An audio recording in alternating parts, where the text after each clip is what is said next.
Three questions. Are you good or bad with money? Secondly, character. Are you a good or bad judge there? And lastly, what does it mean to lose your shirt? Welcome to my channel, That Mishlei Guy. If you've never been here before, what exactly do? We read the book of Proverbs and we read it slowly, word by word, in its mother tongue, Hebrew. Hebrew is this very complex language. Most of the terms have multiple layers of meaning, and when they get translated into English, many times that context is left out, and then as a result, some wisdom is as well. What we do is we go back in and restructure them in their full context and look at the proverb as a whole. So we're going to go ahead and jump into today's lesson. It is Proverbs 27:13 from the King James English translation. That is, take his garment, that is surety for a stranger, and take a pledge of him for a strange woman. So if we had to summarize this proverb in a single sentence, how would we do it? We'd say, be careful who you lend money to or who you fall in love with.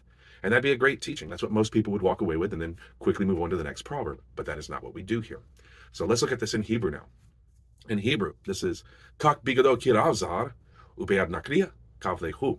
And word by word from a concordance, that is, take his garment because he pledged himself, stranger, and on behalf of foreign woman, take him.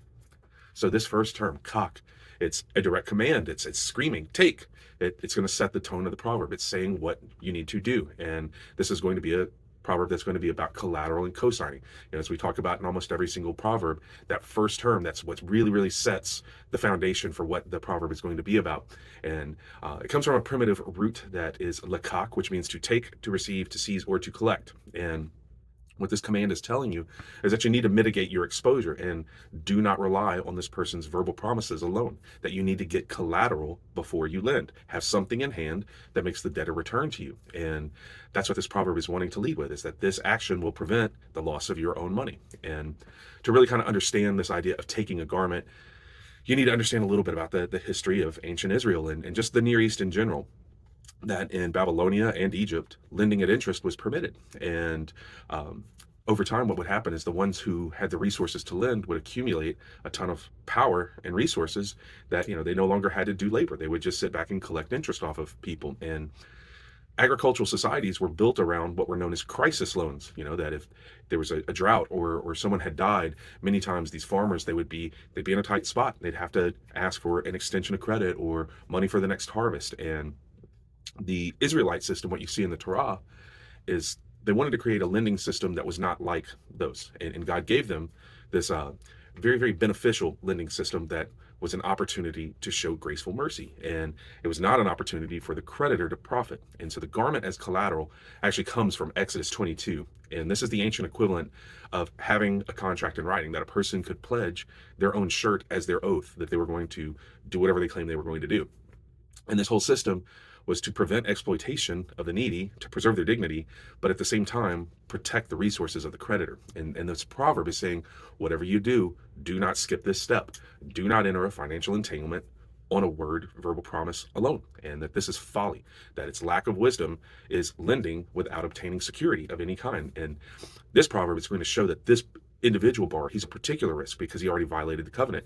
He's in this predicament because he gave his own money away to someone called a czar, which we're going to explain later. But if he can walk away and ditch this responsibility on you, he'll do it if you agree to these terms of just taking him on his word that he's going to pay you back. But what it's saying is take his garment and protect yourself before you even consider lending to him. So our next term, bigdo. It means his garment. This is the direct object. This is what needs to be taken, which is his shirt. And it's a curious root word. There's a lexical connection between the idea of covering and concealing. So that the primitive root, bagad, means to deal treacherously, to betray someone, to commit treason. And we'll deal with this in Proverbs. Is there's a stock character called a boged. He's a type of rasha. He's a traitor. And it has the same root. And so this means that someone can cover or commit acts of treachery based on what they present outwards. And we use this idea of cloaking, same way, to mean to hide somebody's intent. But in this proverb, it's literal. The biged, it means his shirt, that the suffix o is what turns it possessive, makes it his. And we already covered that, the garment served as collateral from what's in Exodus 22. But the shirt, this is a possession that even the poorest person is going to have. And it might be his only form of collateral. So it's more symbolic. And the second layer of this meaning of this term is you need to take his shirt because you may lose your own shirt, and you need to have his in case you need to have a backup plan. And the warning is that debt will be commingled. If it's transferred to you, then the other man can walk away free unless you have something binding him to you. And the consequences of his default are now going to fall on you. And the failure to repay on his side means that you're the one who signed up for this, so you own it now. And then the last layer of meaning on this idea of bigado is find out what he's hiding. You look and you examine him carefully. You take his shirt off. You see if he's got anything up his sleeve. You uncover if he's holding something secret, and you investigate him. And this is why banks do background and credit checks, is that they're looking for any sort of risky thing that you won't catch at first glance. And it's just saying vet him. And each of these three things, these are steps for your own personal protection, is that you don't allow compassion to burn or cloud your judgment. And without security in place, you might as well just consider this a charitable act, because you can kiss this money goodbye. You're not going to get it back, but at least you will have his shirt. Our next term, kierav, and this is a past tense verbal phrase, and it's explaining why the garment must be taken, because he pledged himself. And it's saying that this person is a credit risk. He's already financially leveraged and exposed. And this primitive root arav, it means to mix, to mingle, to assume obligation, and to become the guarantor. And the idea with this proverb, it's kind of telling a story. It's saying that this person is coming to you for money because he already lent his money to someone else. He didn't do his own due diligence, and so he wants to transfer his error onto you. He has no liquidity, and it's past tense. So this is something that he's already done. There's no way out of it for him. And if you're going to lend to him in spite of this, you have to protect yourself. You need a down payment. You need his garment. And it's saying that this borrower, this is already someone who's got really poor judgment with money. And the idea of arav, it means to mix or blend. He's merged everything. He doesn't have boundaries. He's very, very hazy on everything, and he didn't follow the covenant, and he has become entangled with the czar, the unknown individual who we're going to get to. And we've got the same concept, that you get mixed up with somebody. And this proverb is saying that this is how further financial contagion will spread, that by having unclear boundaries and reckless lending, which was him first, and if you go through with this, you second, that this is how everything gets out of whack. So our next term, zar, and gets translated as foreigner, and this is what's known as a substantive adjective. That in Hebrew, there's words that they can be an adjective or a noun depending on how they're used, but this is the person who's being compromised by the borrower's finances. That there's no primitive root here for the stranger or the foreigner, and it's a context heavy term that it runs this full spectrum of meanings. Like, so on the one hand, it can literally mean someone who was not from Israel, that they were a foreign national. But it can mean all the way down to, yeah, this is a person who's a neighbor, but they're not in your family.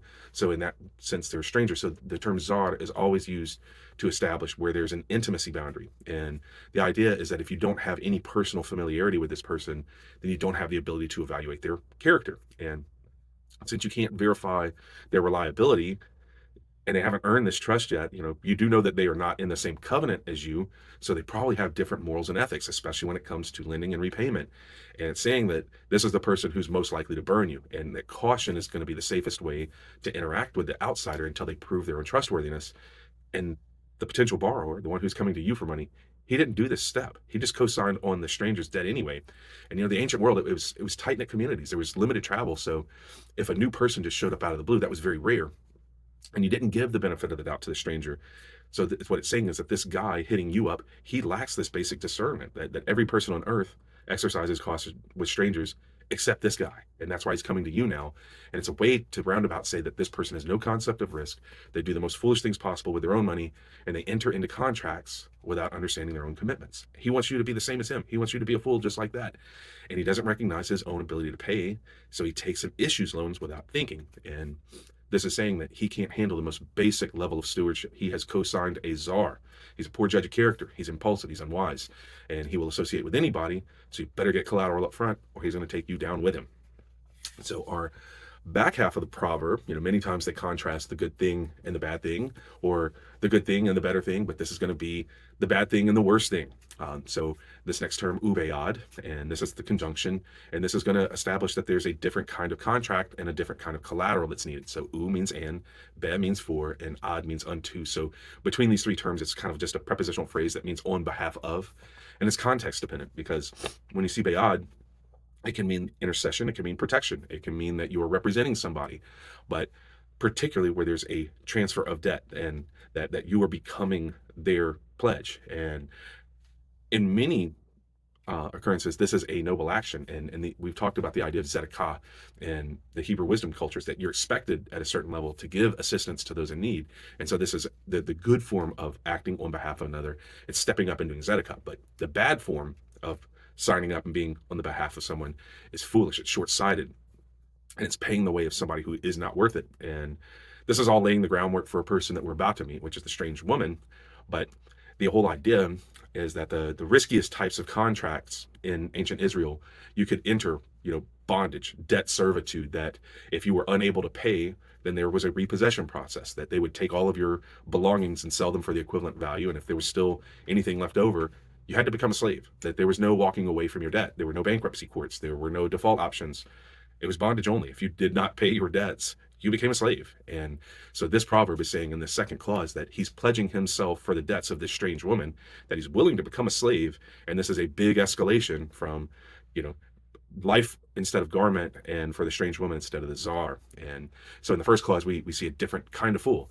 His error is just being overleveraged. And in the second clause, the error is being a poor judge of both character and the risk. And so we're seeing this escalation where the collateral requirement is his own life, the consequences is slavery, the unworthiness is the foreign woman, and the escalation in risk is that she's virtually guaranteed to not repay this. And so his entanglements have serious consequences. It means he's about to lose his freedom. He's not making good choices in life.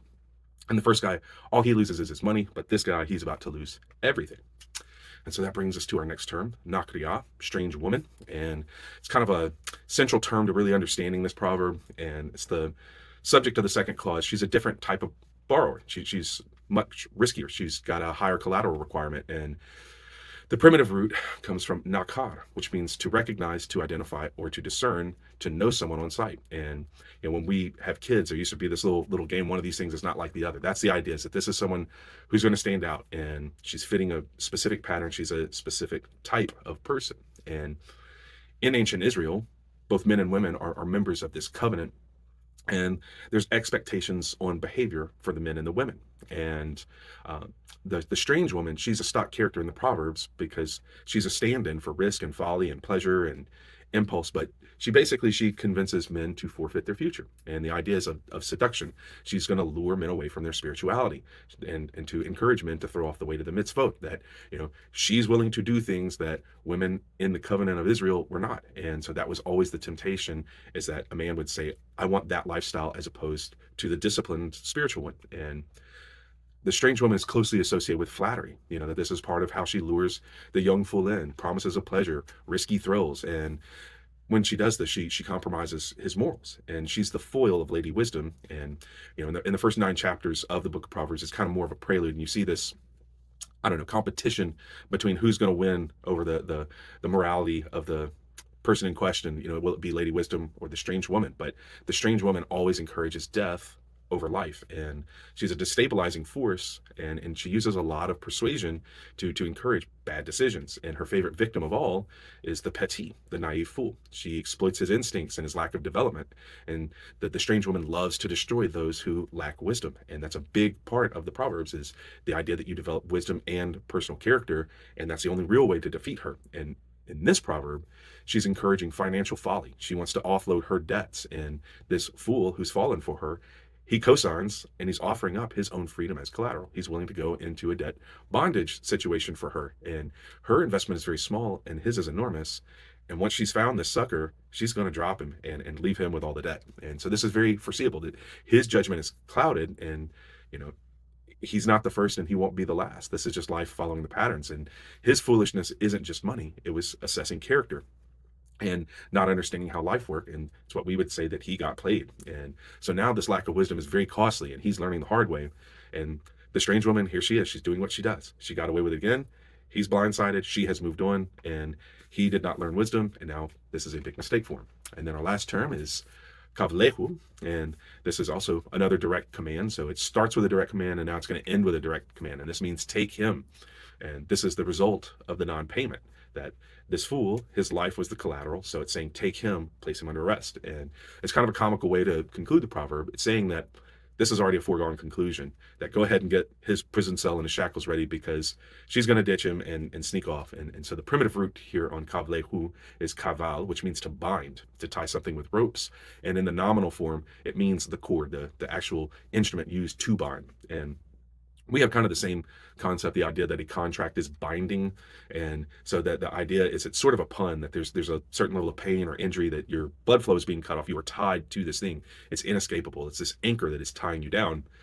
And what it's saying is that this fool, he agreed to these terms ahead of time. He knew that this was a possible outcome, and he can't wiggle out of this now. He's tied up. There's no way to escape. He's got to pay all of this in full. And so that first clause was that the collateral was very small and symbolic, but here it's large and it's consequential. And the proverb is finishing out saying, like, there's no need to wait and see how this turns out. Just go ahead, grab him now. This game was over before it even began.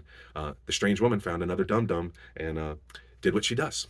So now that we understand what each of these terms mean individually, we're going to look and see that there's an actual wisdom within the proverb itself, that Solomon was this incredibly gifted writer, that the way that he juxtaposes these contrasts to each other, they have an inner wisdom just from the way that they're framed. And we'll go and take them apart and see just how wise this proverb actually is on further examination.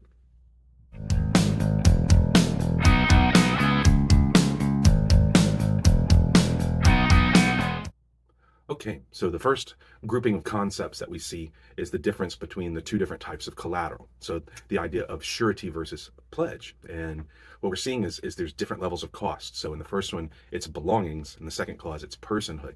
There's different levels of entanglement, arav. So in the first one, this is a casual business arrangement, but in the second, there's romance as well. In the first clause, there's different levels of escapability. The shirt, it's easy to replace. But then the second, life, this is irreplaceable. And you've got different consequences for the default. So in the first one, there's a temporary setback. But the second one, it's long term. And so surety, this is symbolic. It involves just this small token, and it quarantines the vulnerability into this little small area. But the second one, self-pledge, this was only required for loans that were the highest risk, and the person had the least ability to pay, or it had the highest total dollar amount. So pledging is exposing yourself to total vulnerability, and the damage will be astronomical if it doesn't work out. So a pledge is going to require the highest level of scrutiny and consideration before you enter that kind of a contract. Second concept that we see contrasted is the idea of the borrowers themselves, the zar versus the nakriya, the unknown man versus the strange woman. So the unknown man, he has no reputation. Who knows? Maybe he's a good guy and he'll pay off the loan. You just don't know. But the second one, the nakriya, the strange woman, she's got a horrible reputation. Non-payment, this is almost certain. So what we're actually seeing is the contrast is the intensity of the risk. So the risk with the unknown man, this is going to be higher than somebody who is well vetted and well known, but the risk with a disreputable person like this nakriya is going to be even higher than with the czar, the stranger. And so you're climbing this ladder of danger, and we're moving from questionable judgment to awful judgment. And then the second thing between these two is that there's an implication of romance and passion. So the unknown man, he's a bad business deal, but with a strange woman, she's a bad relationship deal. Our third concept that we see contrasted is the consequences. So the idea that property will be lost or freedom will be lost. And so both of these lenders are experiencing loss, but they're doing it at different levels of intensity. They each made rash decisions, but they're going to deal with different lasting consequences. So the first man, he loses his shirt. This is a small loss. But the second man, he loses his freedom. This is a massive loss. And the first man, he has a material investment. It's just a tiny little thing. It's a shirt. But the second man, he's invested in a complete way. So this is going to involve his emotions, his resources, his time, his whole life. And so the first man can recover, but the second man, he's going to be sunk forever. And with that second man, the distress won't be about the money only. It's going to be emotional as well. He's going to have heartache and he's going to have a lot of regret. And then the last of the concepts that we see being contrasted in this proverb is just wisdom. Do we see prudence or recklessness? And the idea is that both of these people, they're a poor judge of character and risk, and that a wise person would not make either one of these decisions. So the first man, he lacks sound judgment, but the second man lacks any judgment. And the first man is going to keep the relationship financial only, but the second man, he kind of mixes everything. And so contrasted to the wise man, he's not going to do any of these things. He's going to exercise good judgment. He's going to keep the agreement on paper, and he's going to have very clear boundaries. So this first man is making a small mistake. Second man's making this giant mistake. The first man, he learns and loses and moves on. But the second man, he ruins himself permanently. And the wise man, who's unmentioned here, he's not going to make either mistake. And as a result, he's going to keep both things, his shirt and his freedom. And I guess that's the difference between a haircut and a guillotine, is where the blade lands. So we could talk about this forever, but we do have to move on. But it is always nice to take a chance to take a step back and see that there's an inner wisdom just within the proverb itself of how the concepts are framed. So to recap this one, Proverbs 27:13. Take his garment that is surety for a stranger, and take a pledge of him for a strange woman. Translation, I give it a 10 out of 10. Word for word, clause for clause. It was wonderful translation. So what would we take away? Well, number one, gullibility, just like wisdom, has many faces. There's a type of gullibility that comes from extending a benefit of the doubt towards somebody who's unproven. But then there's a type of gullibility that comes from extending trust to someone who has shown themselves to be rotten and a bad idea. Both versions are folly, and they're going to reach chaotic conclusions for the lender. But number two, failing to assess character correctly is very costly. There's many burdens that we have in life. They're from who we choose to associate with.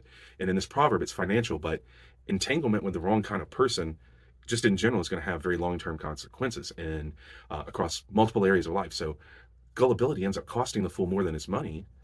His whole personhood gets lost chasing passion. And the last is, just in general, unsecured lending as a concept is a horrible idea. Just avoid it if possible. But if you do have to do it, get something that makes the person come back and continue making payments. If you give them an opportunity to abandon this, they'll take it. And if there's no pain for them in doing so, then you're the one who gets it all. So basically, true generosity is not going to even involve repayment anyway. So leave it to the banks. Don't be a lender.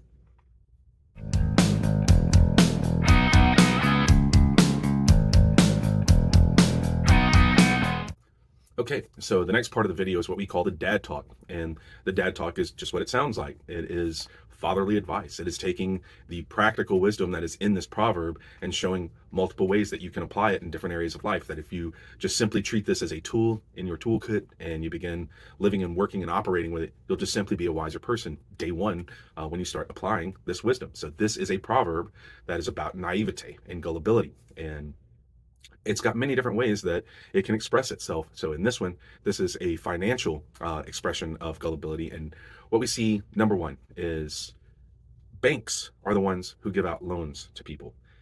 If somebody's coming to you and asking you for money, there's a reason why they didn't go to the bank first. They're not good for it. They have bad credit. They're not going to pass the background check. They don't have the income ratio. They don't meet any sort of pre-qualification. So don't expect anything back. Just consider it charity if you give this person money, because you're not going to be good at the collection and the vetting part anyway. But in daily life, this is not who's going to approach you. That's not the strange man of the 21st century. The strange man in the 21st century is going to be the person who calls you from an unlisted phone number. It's going to be the one who sends you a phishing email link. And basically the idea is that foolishness in this century, as far as lending to an unknown person, it's going to look like giving away your ID and giving away your social security number, giving away your banking info, is getting sucked in by one of these scams. And if you want to be a wise person, you need to absolutely learn to protect yourself from the people who are going to try to trick you. Second of all, contracts. As you need to read any contract that you're going to enter into like your life depends on it, because once your name is at the bottom of that paper, you have agreed to all the terms and conditions. So do not rush through it. Learn how to recognize a bad deal. Is many times these legal teams that draw up these contracts, they're written in a way to mislead or conceal the tricks that they're about to pull. So if you start seeing anything, you need to know what a balloon payment is. You need to know what a hidden fee looks like. You need to recognize something that's offering deferred interest or a prepayment penalty. Like any of this stuff, barring against an auto title, these are all bad news. Don't go anywhere near them. These are tricks that these companies are going to try and pull on you. And once you sign into a bad mortgage or bad lease agreement, this will last for years, and it's going to feel like, just like in this proverb, it's going to feel like slavery.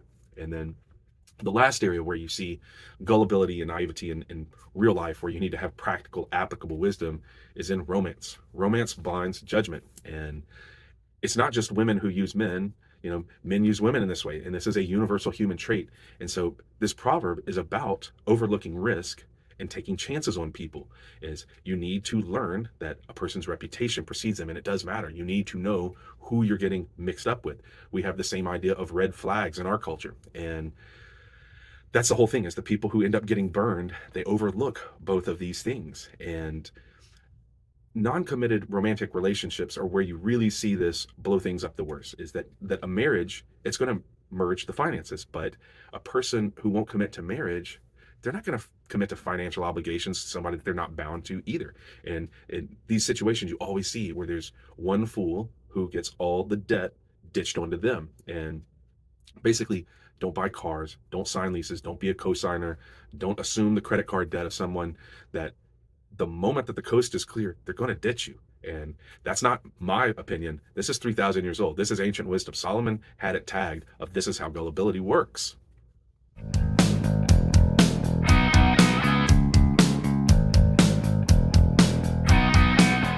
Okay, and so the next segment of the video is what we call the Lev Talk. The Lev is the Hebrew word for the heart. And we focus so much on the Lev because it has so many responsibilities. In many respects, this is you, this is your inner person. And what the Lev does from the Hebrew wisdom culture's perspective is it has all these different connection points and different responsibilities with the relationship it forms with each connection point. So it connects to God, primarily, number one. Then it connects with wisdom, its own thoughts, and how much it knows. And then it connects to scripture, God's written word, the actual model that we're to carry out and walk out. But then it has its own responsibilities, which is to govern both the body and the spirit. And the Lev is going to have different types and different levels of relationship with each of these connection points: God, wisdom, scripture, body, spirit. And it's going to pursue each with different levels of passion or neglect. And so every human ends up in that sense being like a recipe. We're going to have different weighted passions and different ratios for different aspects of these, points of connection for life. And the thing that complicates things is that in addition to this, the Lev has its own desires and its own will also. So it can neglect all these things when it chooses to pursue its own desires. The Hebrew word for that is ta'ava. And the idea is that where the heart goes, so does the entire person. It steers everything about us towards whatever it is wanting and what it is pursuing. And that's why we focus so heavily on the development of the Lev, because this institutes policies and it administers change within a person. And so the Lev, it's great when things are operating wonderfully, but it's also our biggest vulnerability because the Lev likes to lie. It will do and say anything to get what it wants. And because of this, it's notoriously unreliable. If one of its duties conflicts with its desires, well, it abandons the duties and it chooses and chases the desires. So the heart knows how to lie to itself. It knows how to blind itself. It knows how to disguise its motives. As it says in the Bible, it is deceitful above all things, yet it's the one that makes the decisions. And when the heart is locked on to what it wants, nothing can dissuade it. And this becomes a big problem when the Lev overlooks and minimizes danger, which is what was happening in this proverb. And this is why intelligent people can still make terrible decisions, is that their heart will override their own reason. And this is why wisdom is a developed trait, not an intellectual talent. A person has to develop loves that are higher than its own wants. And the heart has to become very good at telling its own self no, because an unrestrained heart, just like an unrestrained spirit or an unrestrained body, is never going to take you to a good place. So when we look at this proverb, we see two different examples of how a Lev can fail. And the first example is probably coming from a good place, that this is someone who genuinely wants to help. And having a good heart and being kind and generous is normally a good thing, except when it overlooks danger. And so it's very possible to fail and still have good intentions and a golden heart. And that's naivete's first form, is a lack of wisdom that comes from overtrust. And a well-meaning victim is still a victim, and a kind and generous fool is still a fool. Naivete's second form is self-deception. And that's what we see in the second half of the proverb, is this is lying to oneself about reality, because it breaks the heart and curtails the passion if he was just honest about the actual moral character of this strange woman. And so a deceived fool is a deceived fool, more so when he's the one telling the lie. And these are both examples of desire in the Lev overriding good judgment. And when desire triumphs over wisdom, that's failure. And that happens with an unprepared heart, where they have more desire than they have wisdom. And that is why we work on this. And the Proverbs rely very heavily on archetypes. They give us examples of good and bad types of people. And the main reason it does this is so that we can use it to evaluate ourselves, so that we can identify our own weaknesses and begin work on our character refinement. But the Proverbs are also, because of this form, they're an excellent diagnostic tool of others and the patterns of life. So when we begin to see these data points light up of a person's character, good or bad, we get a better evaluation of what we can expect for them. And so, in that sense, people can be like a traffic light. It can be green, yellow, or red. There's certain things that if you see, it's like, yes, go forward. If you see certain things, you go, no, stop. But most of the time, there's going to be yellow. And that means you have to carefully evaluate. And the Proverbs let us know the levels of caution that we need to exercise in our relationship. So, this example was of a young, foolish man falling for the wrong type of woman. But we see it work the other way too. Naive women fall for the wrong kind of man. And there's something crazy about people that we find risk exhilarating and fun. And so we're willing to take chances on people that we know are bad for us. And certain people, they enjoy the thrill and the rush of the chaos and the fun of it. Other times people, think that they can rescue the person, but most of the time it just ends up crashing. And the heart will tell itself so many things until it lands on the excuse that sticks that will override good common sense. And so usually the Lev will tell itself that they have a particular type of chemistry, or maybe they will have a specific type of person that they just have a weakness for. But this is lack of wisdom. And when you see the Lev making up these excuses, this is the heart doing what it does best, being deceitful. And most people are really not all that complicated.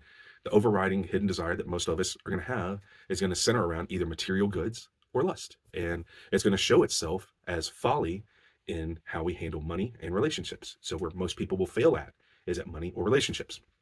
Where most people are going to lack wisdom, money and relationships. Where the heart runs free and lacks control, money, relationships. Where the person's going to have the hardest time saying no to themselves, money and relationships. So do we see the pattern? It all starts in the heart. And before the heart can master anything else, it has to master itself. And that's going to chiefly involve its own unhealthy desires. And this is why we read the Mishle, because they help us identify our areas of weakness so that we can focus on improving them. And we have a heart problem. It loves the wrong things and it lies to us. So that's why it has to be replaced and it has to be reorganized with different priorities. And that's what we do when we read the Mishle, is step by step, proverb by proverb, we learn exactly how to do this.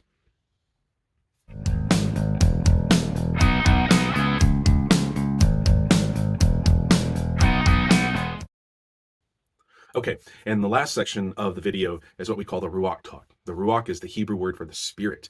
And when we get to this section of the video, is we're looking for symmetry between the Old and the New Testament. We're looking to see where God's word is universal and has never changed. And that means that we're looking for where is there symmetry between the Old and the New Testament, which means we're looking where is Jesus, where is the gospel? Is there anything that we see in the New Testament writings that confirm and line up with the teaching and the lesson of this proverb? And it's amazing how often Jesus actually speaks about financial matters. He gives all these different lessons on stewardship, including debt and lending. And we could easily wrap this up as a lesson on not expecting repayment, that giving freely, not turning away those in need. And we could also do it. Jesus teaches a lot of parables about counting costs, that there's a moral hazard of debt, of not thinking things through before signing on to things. And so many of these parables about debt and stewardship, they're symbolic so that we can understand just the concept of cost and indebtedness in general. So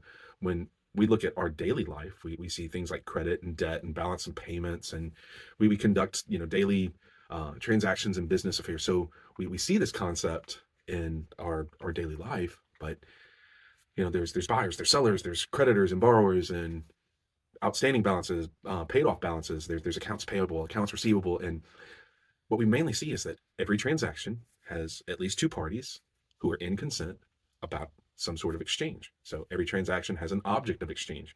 Every transaction has terms, it has conditions. Every transaction has a payment schedule.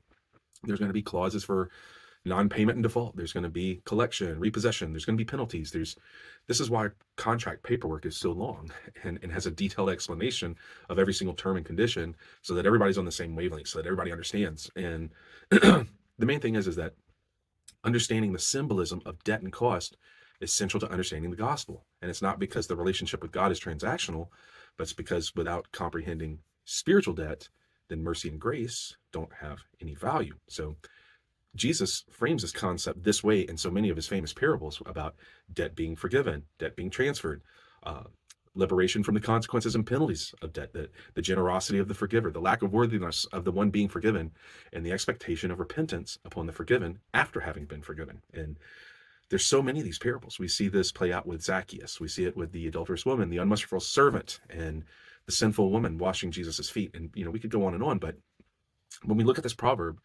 we see two examples of foolish consignment. And that's why understanding several of these Hebrew words are very key to understanding this proverb. So this first one, arav, to become commingled, to become mixed, and bead, to pledge one's own life. And when we see Jesus on the cross, we see him doing both things, becoming involved and acting on behalf of, that he's pledging his own life. And just like we talked about in the Lev Talk, this makes no sense. But a heart that loves will endure cost and burdens, even ones that seem wasteful. So reckless love is willing to pay the price, even if it doesn't add up. Much like this second man with the misplaced love and desires, he was willing to do this for the strange woman.